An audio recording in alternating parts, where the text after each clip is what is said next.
il faut déjà être un rêveur. Il faut avoir des rêves, il faut avoir des envies et il faut oser des choses. Et donc, on peut oser dans l'entrepreneuriat, ça peut être ça notre passion, mais on peut aussi oser dans d'autres activités. Peut-être qu'il y a des entrepreneurs qui sont passionnés de jardinage à côté de l'entrepreneuriat, peut-être qu'ils sont passionnés de chant, passionnés de cuisine.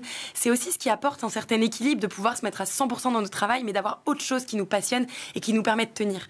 Et en fin de compte, moi, la course à pied, j'en parle beaucoup puisque c'est ce sport qui m'a donné confiance en moi. J'ai commencé à courir, j'avais 22 ans. Je détestais la course à pied. Alors... Moi, je déteste toujours. J'ai essayé, mais je déteste toujours. Oui, mais il ne faut pas perdre espoir parce qu'on peut toujours se mettre à aimer la course à pied. En fait, je n'aimais pas ça. Je me disais, mais comment les gens font-ils pour courir 3 km, 5 km, 10 km, et puis un jour courir un marathon et pas cracher leurs poumons.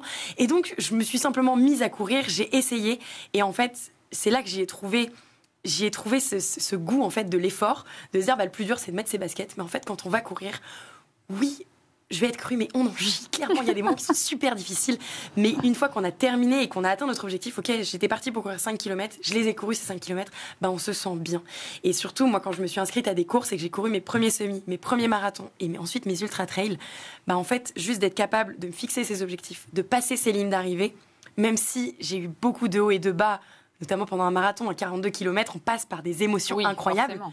Mais le moment où on passe cette ligne d'arrivée, c'est un bien-être incroyable qui est indescriptible, où en fait on se dit « je suis capable d'y arriver, je peux y arriver ». Et donc on prend énormément confiance en nous à ce moment-là. Et c'est là que je me dis nos seules limites, c'est celles qu'on s'impose.